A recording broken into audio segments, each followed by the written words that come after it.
Olá, gente. Meu nome é Eduardo. Vou começar a apresentação aqui do nosso gene, o gene PTPN11.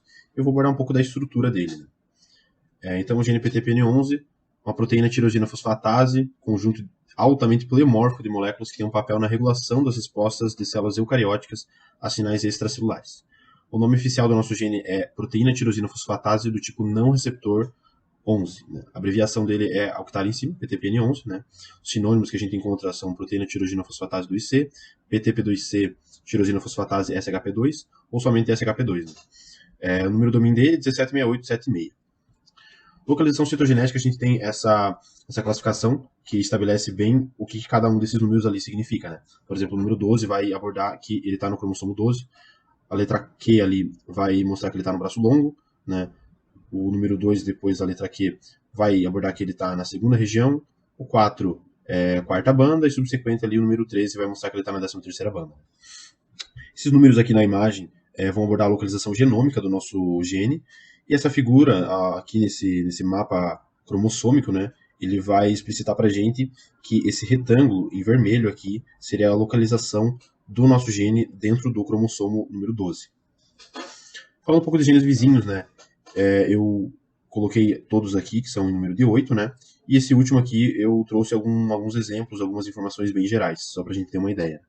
Por exemplo, o HECTD4, o nome completo dele é HECT domínio E3, ubiquitina proteína ligase número 4. Ele está previsto para permitir a atividade da ubiquitina proteína transferase, também é previsto para ser um componente integral da membrana e também está envolvido na homeostase da glicose no processo metabólico, né, da glicose também. Essa imagem que está aqui embaixo, ela vai mostrar para a gente o sentido de leitura dos genes, né? Então, por exemplo, o PTPN11 seria da esquerda para a direita, seria uma ordem direta, né, uma leitura direta. Enquanto que se fosse da direita para a esquerda, os outros genes seriam uma ordem inversa de leitura. Né? Então ele estabelece a leitura, né, a forma como vai ser lido esses genes vizinhos e o próprio gene PTPN11.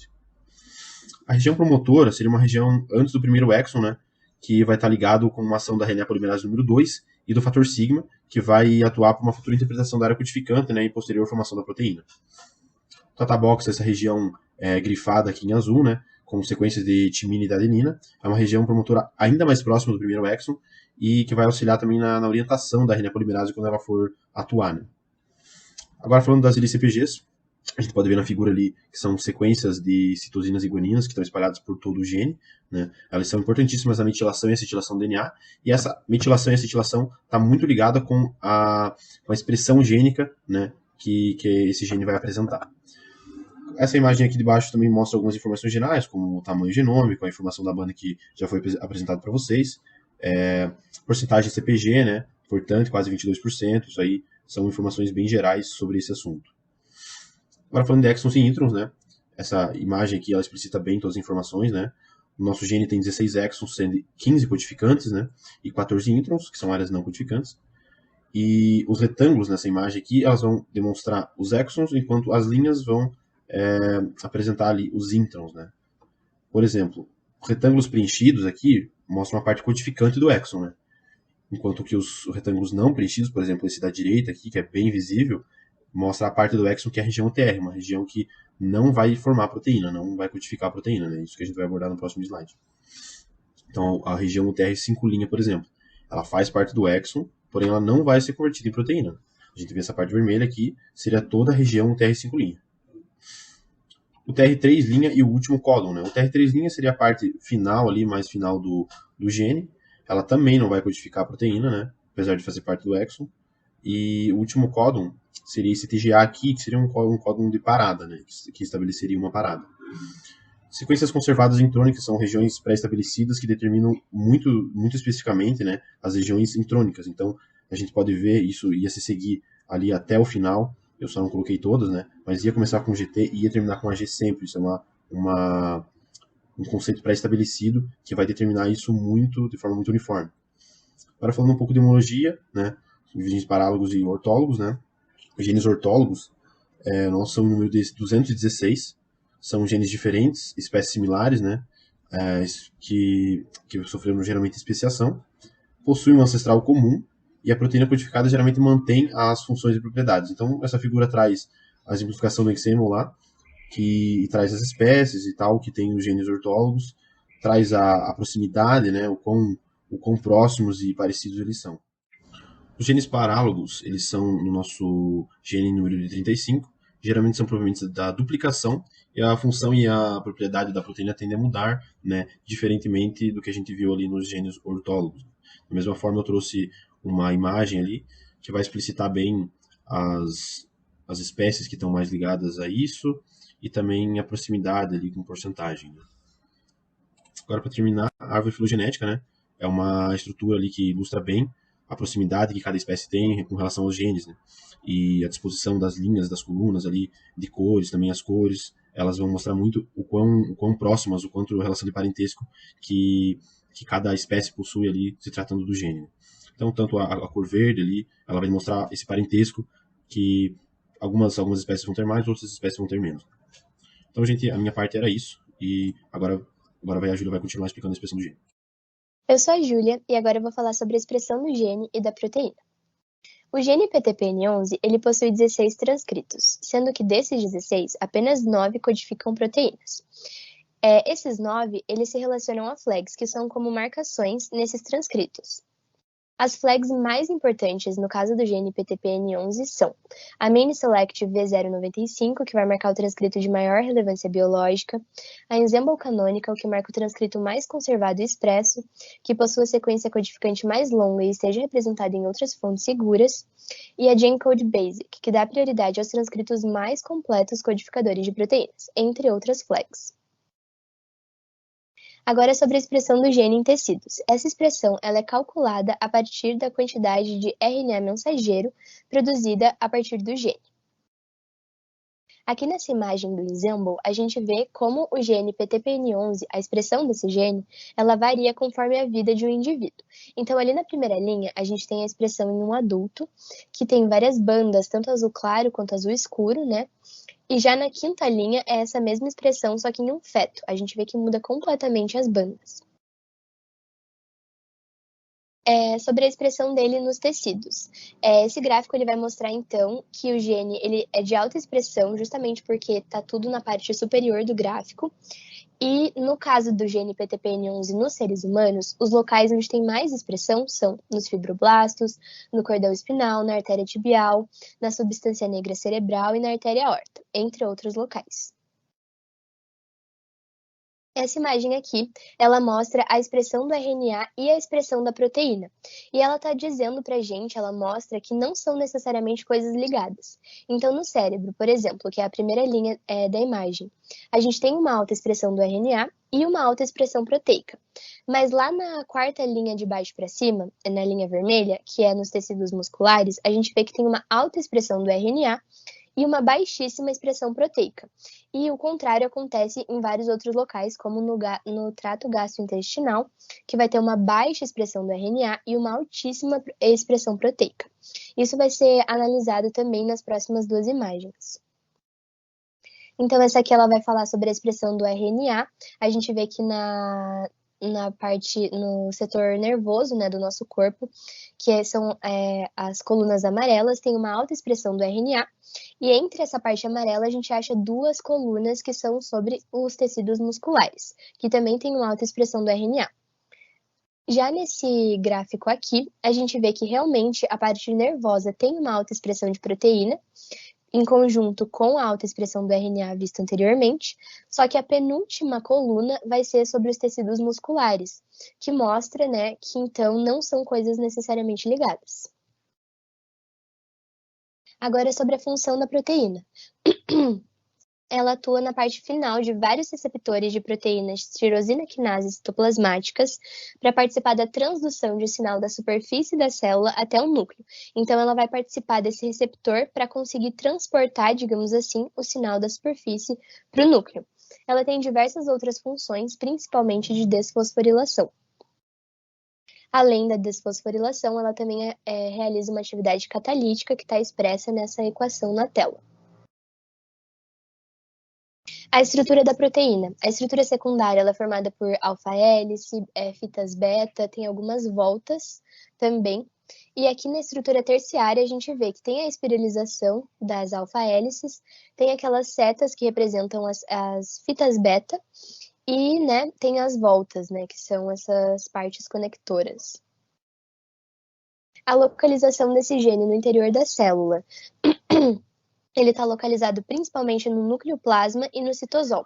Também participa dos filamentos de actina, mas os locais onde realmente tem mais é no núcleo plasma e no citosol mesmo.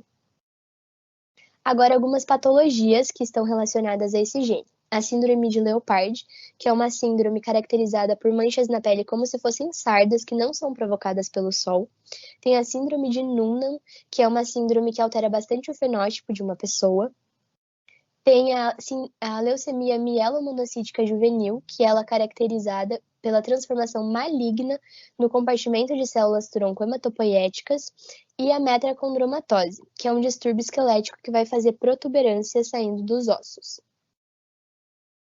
Aqui nesse gráfico, a gente pode ver como a expressão do gene ela vai variar de acordo com patologias.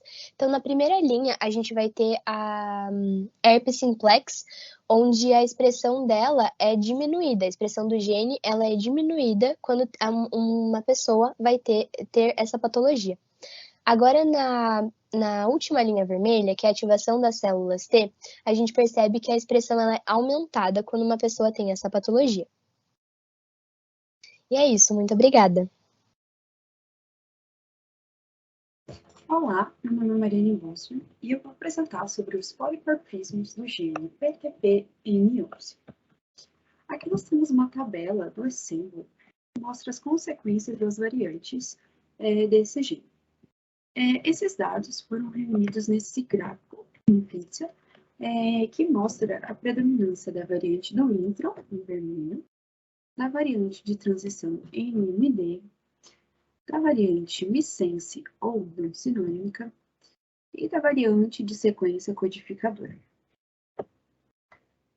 Quanto às variantes do gene, nós temos a variante comum. A variante comum do gene PTP-N11 é SNPRS267606990. Ela está localizada no cromossomo 12, na porção 11241911-6. Ela é uma variante missense. O que significa isso? É não sinônica, ou seja, não há troca de aminoácido. Ocorre uma transição de citosina para timina. Ambas são pirimídicas, por isso é uma transição. E como efeito dessa mutação, ocorre uma alteração da proteína T2I e uma mutação no sítio de splice do gene NF1. Como efeito disso, nós temos a síndrome de Noonan. Essa síndrome, ela tem como sintomas cardiopatias congênitas, dismorfismo facial, baixa estatura, deficiência intelectual, criptorquidia, que é a ausência de um testículo ou dois em homens, e anormalidades esqueléticas. Essa síndrome, ela faz parte de um espectro de doenças chamadas de rasopatias. As rasopatias, elas alteram a sinalização celular na via de RAS-MPK. Aqui nós temos uma tabela cuja fonte é esse artigo do PubMed. O DOI do artigo está aqui, e o nome do artigo é Molecular Clinical Studies na síndrome de Noonan em indivíduos afetados com as mutações do gene PTP-N11. Em inglês. Os autores estão ali, a Tota, a Bala, todos os autores que fizeram o artigo. Mas o que essa ilustração significa? Essa barra representa os exons do gene PTP-N11 e as regiões codificadoras estão em rosa. Em azul, nós temos as variantes patogênicas. E quanto mais quadradinhos a gente tem, mais pacientes essa variante possui. Podemos ver aqui, por exemplo, a variante R35G tem menos pacientes do que a da sua esquerda, N38DS. Também é possível, a gente consegue analisar os domínios funcionais das proteínas SH2 e da tirosina fosfatase, que é a proteína PTP. Então, aqui está a fonte. E quanto à genética populacional da variante comum, podemos ver a predominância do alelo citosina globalmente. Esses dados foram retirados do Assemble. Quanto à variante rara do gene, nós temos a variante SNP RS 12 19 18 464. Ela também está localizada no cromossomo 12, contudo na porção 11 24 50 46. Ela, da mesma forma, é uma variante que não há troca de aminoácido, ou seja, uma variante missense ou não sinônimica, em que ocorre tanto uma transição de guanina para adenina, ambas púricas, quanto uma transversão de guanina para citosina, que altera de púrica pirinítica as bases. E o efeito da variante rara é a leucemia mielomonocítica juvenil, a doença neoplásica maligna, a neoplasia do intestino grosso e também o carcinoma espinocelular de pulmão. Na genética populacional da variante rara, pelo ESEMBL, podemos ver a predominância global do alelo guanina. Bom, eu sou Fabrício e eu vou apresentar o artigo sobre o gene PTPN11 e a relação da sua hipometilação com o câncer gástrico, né? Brevemente falando, o câncer gástrico é a terceira maior causa de morte por cânceres em países em desenvolvimento. O PTPN11 ele é um gene que codifica a proteína tirosina fosfatase, que tem um domínio em SRC2, tem um papel importante na proliferação de células tumorais, né? Além disso, a infecção pela bactéria HP, presente na mucosa estomacal, é fator de risco para o câncer gástrico, né? O SHP, né? O SHP2 é expresso nas células gástricas e associa-se ao KGA, liberado por HP. E entra nas células e interage com a enzima promotora do tumor, diminuindo a adesão das células do epitélio gástrico, né? Esse estudo buscou investigar a relação da metilação do PTPN11 com o câncer gástrico, já que isso não é algo concreto ainda, né? Ainda está sendo fruto de vários estudos, né?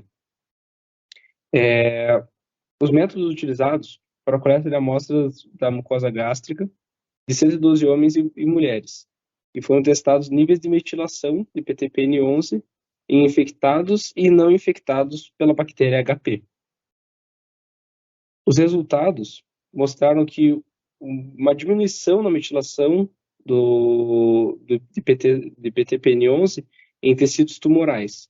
E essa hipometilação, coincidência no câncer gástrico, em pacientes homens e pacientes alcoólatras e também pacientes com má diferenciação em linfonodos tumorais, né? Um dos pontos mais importantes é que o nível de metilação do PTPN11, quanto maior esse nível de metilação, menor será a expressão do seu RNA mensageiro, né? Ou seja, correspondendo a uma relação inversa. Além disso, a hipometilação de PTPN11 é um biomarcador para pacientes com câncer gástrico com idades menores ou iguais a 60 anos de idade, né? A hipometilação também causa regulação positiva na transcrição de PTPN11 e uma superexpressão e explica, né, de certa forma, a superexpressão de SHP2, né, da proteína SHP2 no câncer gástrico, né? A relação da hipometilação com a idade mostra que em um corte de hipermetilação, né, que é quando grupos com níveis elevados de metilação tumoral e um corte de hipometilação, que são grupos com níveis baixos de metilação tumoral, apresentou maior recorrência de câncer gástrico em pacientes com menos ou 60 anos, né, em quem tinha esses cortes, tanto em quem tinha cortes de hipermetilação, quanto em quem tinha cortes de hipometilação. O corte de hipometilação com idade menor de 60 anos apresentou recorrência no câncer gástrico, como mostrado na imagem no centro do slide, né? O tecido tumoral de pacientes com HP positivo, né, que continham a infecção pela bactéria HP, né, tiveram níveis menores de metilação de PTPN11 que os não tumorais, assim como os pacientes com HP negativo, né, ou seja, tanto com HP positivo quanto negativo, os níveis de metilação foram menores, né, nas células tumorais. Nas discussões, ou seja, por fim, a desregulação desse HP2 pela KGA leva ao risco de câncer gástrico. Também, a hipometilação de PTPN11 é algo muito específico para indivíduos do sexo masculino e pacientes que possuem o câncer gástrico e que são alcoólatras. E uma curiosidade é que a sobrevida de 3 anos dos pacientes com câncer gástrico foi significantemente diminuída em comparação com os pacientes com baixa expressão de SHP2. A parte do artigo 2 do trabalho do gene PTPN11. Então, o meu artigo é esse, Phenotypical Diversity of Patients with Leopard Syndrome Carrying the Worldwide Recurrent This Mutation, que fala sobre a diversidade de fenótipos dos pacientes com síndrome de Leopard, que carregam essa mutação de tirosina para cisteína. Esses são os autores do artigo, a data de publicação e o local. Contextualizando, a síndrome de Leopard é uma síndrome rara monogênica, autossômica dominante, com penetrância completa.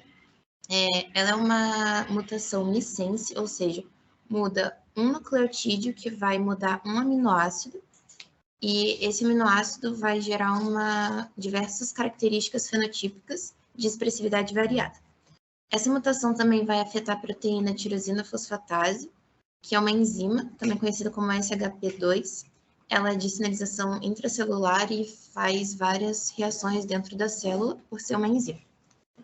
85% dos casos dessa mutação missense ocorrem nos exons 7 ou 12 ou 13, e 65% desses 85% são de mudança de tirosina para cisteína ou de treonina para metionina, que são os mais comuns.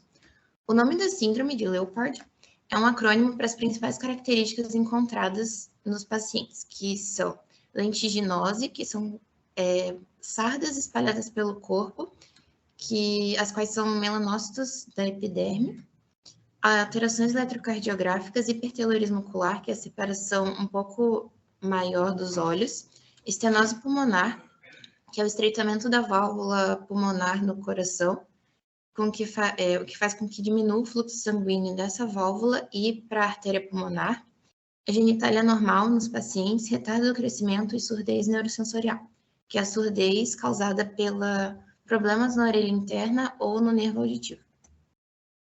O meu artigo apresenta um caso clínico e eu vou falar um pouco dos métodos usados pelos estudiosos para detectar esse caso. Então, é um paciente homem de 51 anos, da Hungria. Ele é filho de fora do casamento e a mutação dele é uma mutação um pouco diferente, porque só ele, das duas famílias, ele é de fora do casamento, só ele das duas famílias apresenta essa síndrome, mas ninguém das outras gerações. Então, primeiro fizeram um exame clínico nele e acharam alguns sintomas, que são esses aqui, só que eles desconfiaram da síndrome por causa dos sintomas principais, que foram o hipertelorismo ocular, os lêntigos na pele, o bloqueio atrioventricular e por ele ser surdo e mudo desde o nascimento, dentre outros. Então, fizeram um teste genético com ele, com a autorização do paciente, né?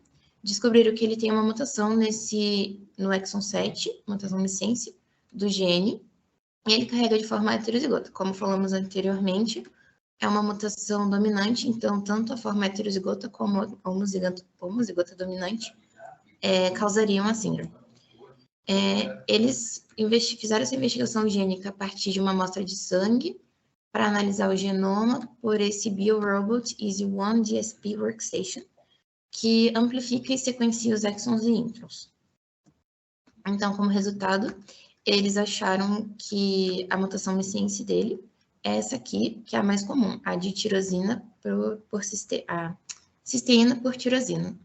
Então, aqui é a sequência de DNA do paciente, e aqui embaixo a comparação com uma sequência de DNA controle de pessoas sem a síndrome. Okay. E a discussão que gerou foi que o paciente tinha a mais comum, que é essa de tirosina para cisteína. Essa mutação gera alteração naquela proteína que falamos no primeiro slide. Como ela é uma enzima, ela vai ter perda de atividade catalítica dentro da célula, isso que vai gerar vários das características fenotípicas da síndrome. Essa mutação foi reportada em outros 47 pacientes de diferentes nacionalidades, então mesmo que ela seja rara, ela é uma recorrente mundo afora. E aqui foi o que eu falei, dele ter uma nova mutação, que é uma mutação diferenciada, porque ele não tem outras pessoas na família, em outras gerações com essa doença, apenas ele.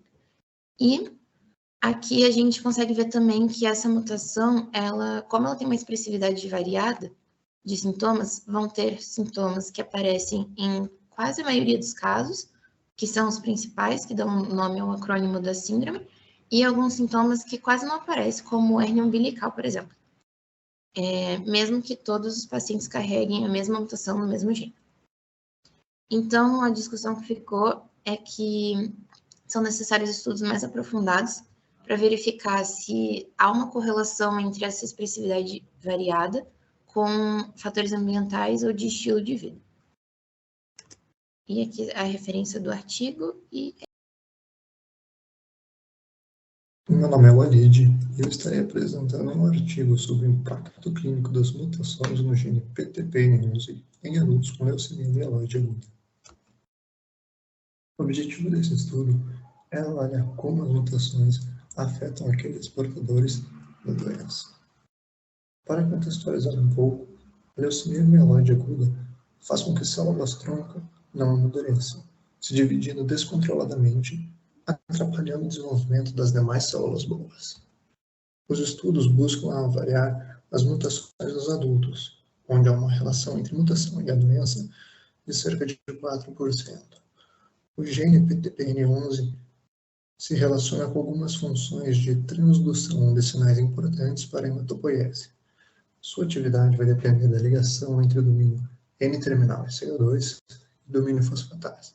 Com a mutação nesses domínios, proto-oncogênesis tem uma maior ativação, e vias RAS ou vias ERK1 são ativadas, superexpressando proteínas 20 apoptóticas.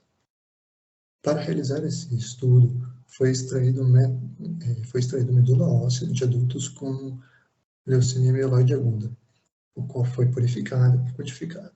A amostra foi sequenciada e, através de uma sensibilidade analítica, os genes PTPN11 foram estudados, usando ainda algumas variáveis, como pessoas recém-diagnosticadas ou pessoas com um reaparecimento da doença, ou seja, recidiva.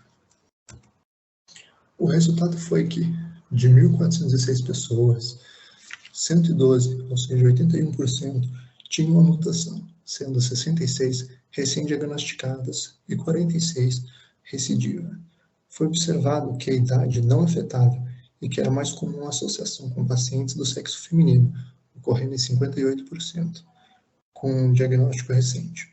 Porém, no cenário de recidiva, o sexo não afetou. Se notou também que 41% das mutações se relacionavam com um cariótipo do tipo diploide. As mutações eram mais vistas em subtipos diferentes de leucemia, como a mielomonocítico e a monocítico. O tipo leucemia de fator de ligação ao núcleo não teve relação com a mutação. Aqui a gente tem nesse gráfico alguns dados, alguns números relacionados com intensidade de tratamento em genes mutantes, não mutantes, como isso afeta o diagnóstico. O sexo e a idade dos pacientes também estão apresentadas nesses dados. Foi observado também um grande número de mutações no gene PTPN11, um total de 147 tipos diferentes, sendo grande parte, 86%, de caráter oncogênico. e se localizavam em proteínas de domínio tirosina fosfatase, ou NSH2. Aqui a gente tem o gene e as proteínas que eram afetadas por ele. Outra relação vista é que pacientes com um gene mutado possuem um tempo de vida menor e uma taxa de resposta celular também menor. Aqui alguns dados mostrando o tempo de vida em pacientes em período de 60 dias com genes mutantes ou não, em 60 dias com genes mutantes ou não, ou ainda pacientes com remissão completa. Aqui um gráfico entre a taxa de sobrevida dos pacientes em relação a homens com genes mutantes ou não em todos os tipos de tratamento ou tipos de tratamentos diferentes, como, por exemplo, de alta intensidade. Aqui uma visão geral dos riscos em relação a meses e tempo de sobrevida. Além disso, foi observado que pessoas com idade avançada ou um baixo número de plaquetas também tinham um risco de morte maior, porém, ao receber um transplante alogênico de células-tronco, o risco ia acabar caindo. Por exemplo, aqui, o fator de transplante alogênico, ou idade. O que podemos fazer em relação a este artigo? As mutações se mostraram mais mortais em pacientes que sofriam um tratamento de alta intensidade e que muitas vezes estava relacionado com mutações nas RAS. As mutações eram mais comuns nos exons 3 e 13, onde tínhamos um NSH2 e um domínio de fosfatase. Mutações diferentes ainda afetam modos distintos a leucemia aguda mieloide. Outra conclusão é que, estudando as mutações, é possível obter novos tratamentos para a doença. Só que, como são baixas as frequências dessas mutações, uma aplicação dos resultados se torna menos eficiente. Meu nome é Rafaela e eu vou falar sobre o último artigo do nosso grupo.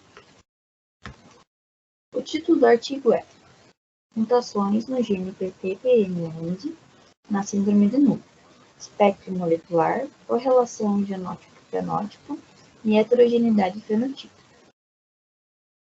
O artigo ele foi publicado em 2002 no The American Journal of Human Genetics.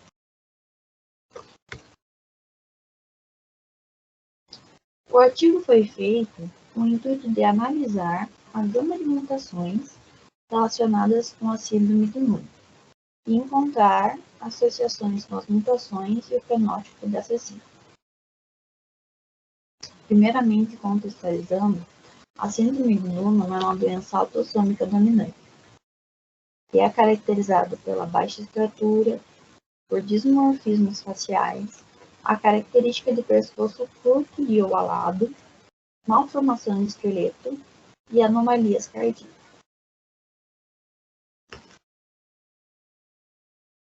Para o estudo, foi analisado um grupo com 119 pessoas com a síndrome de Null, sendo que 70 eram esporádicas e 49 familiares.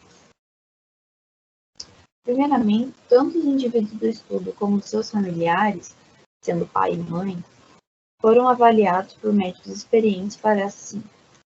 O genoma deles foi obtido a partir dos linfócitos do sangue.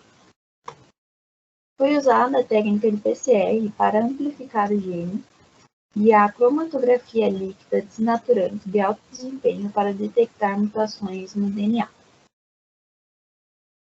Toda a região codificante do gene PTPN11 foi analisada.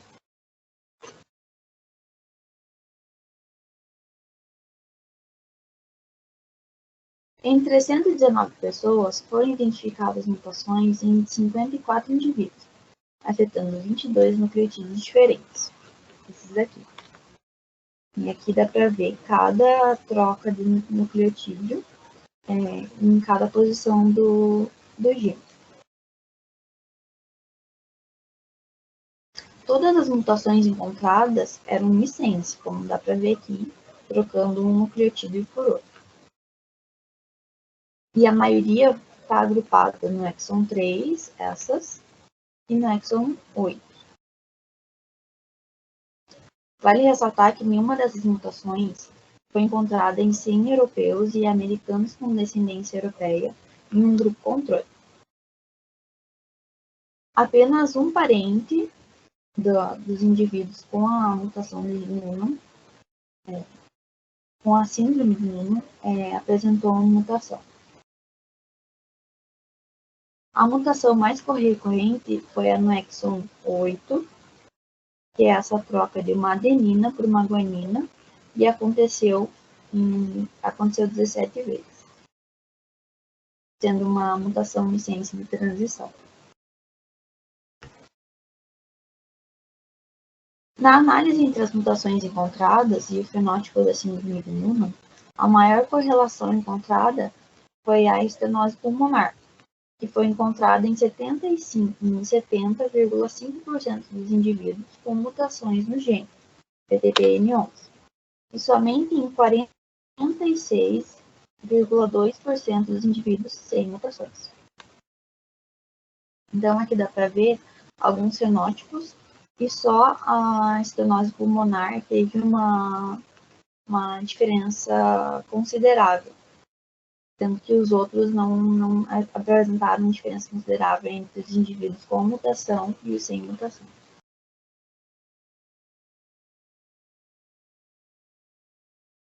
Também demonstraram, através do artigo, a co-segregação da mutação da adenina 923 em guanina, em uma família, fazendo com que assim herdassem a síndrome de Noonan, como dá para ver aqui pela imagem. Bom, esse foi o artigo. Então, agora eu e a Vi vamos falar sobre o banner, né, do nosso gene, a começar pela estrutura. Lembrando que ele fica no cromossomo 12, no braço longo. Ele possui 16 exons, 14 introns e 8 genes vizinhos, e ele é lido como uma fita direta. Aí na imagem que a gente pegou, tem um retângulo vermelho na parte mais direita, que é exatamente a localização dele no cromossomo 12. Sobre a expressão, lembrando que a expressão ela é calculada a partir da quantidade de mRNA que é produzida a partir do gene PTPN11, e não necessariamente essa quantidade de DNA ela se relaciona com a expressão do gene. Então, é isso que a imagem mostra, né? Que em alguns tecidos, mesmo tendo uma baixa expressão do RNA, vai ter uma alta expressão do gene, né? Da proteína produzida. Sobre o polimorfismo do gene, ele possui duas variantes, né? A comum e a rara. Ambas ficam no cromossomo 12 e são missense, que são não sinônimas. Só que a comum, ela faz uma transição de citosina para timina. E essa transição, ela vai causar uma doença, né, que é a síndrome de Noonan. Já na variante rara, pode acontecer uma transição de guanina para adenina e uma transversão de guanina para citosina. E essas mudanças, elas podem ocasionar várias coisas, como a leucemia mielomonocítica juvenil e a doença neoplásica maligna. Então tá bom, agora eu vou falar um pouco sobre o artigo da hipometilação do gene PTPN11 associado ao câncer gástrico. E o que a gente pode ver disso é que há uma relação inversa, como mostra na imagem aqui presente no banner, uma relação inversa entre a metilação do gene e a expressividade dele. Então, em células tumorais, células gástricas tumorais, há uma menor metilação desse gene e uma maior expressividade das células. Agora, sobre esse artigo aqui, sobre a mutação no gene PTPN11 e a síndrome de Noonan. Então, é basicamente um estudo feito com 119 indivíduos com a síndrome de Noonan, que serviu para analisar como que essa mutação que ocorre no gene PTPN11 estaria ligada com os fenótipos característicos do distúrbio, né, que são aquelas protuberâncias ósseas. Então tá, e sobre o artigo do impacto clínico das mutações do gene PTPN11 associado com a leucemia mieloide aguda, nós temos uma correlação entre essa mutação do gene com o aparecimento da leucemia mieloide aguda. Em crianças, os estudos foram mais conclusivos Então, realmente, eles conseguiram ver que há essa correlação. Em adultos ainda precisam de mais estudos, eles ainda estão fazendo, mas já conseguiram, em alguns casos, ver essa correlação, e isso será bom para conseguir mais tratamentos para essa leucemia mieloide aguda nos adultos, quando descobrirem realmente, quando os estudos foram mais conclusivos. E sobre o último artigo, que é a diversidade fenotípica nos pacientes que têm a mutação do gene PTPN11 relacionado com a síndrome de Leopard, nós temos que é uma síndrome, então, que tem essa mutação missense, e ela gera uma expressividade variada nos pacientes. Então, mesmo que eles tenham a mesma mutação, eles podem ter diversas características fenotípicas diferentes. Mas as mais comuns que aparecem na maioria dos pacientes, como foi analisado no artigo 47 pacientes, são as características que dão origem ao acrônimo do nome, que são os lêntigos, as alterações eletrocardiográficas, o ocular, estenose, pulmonar, e dentre outros. Enfim, e foi isso.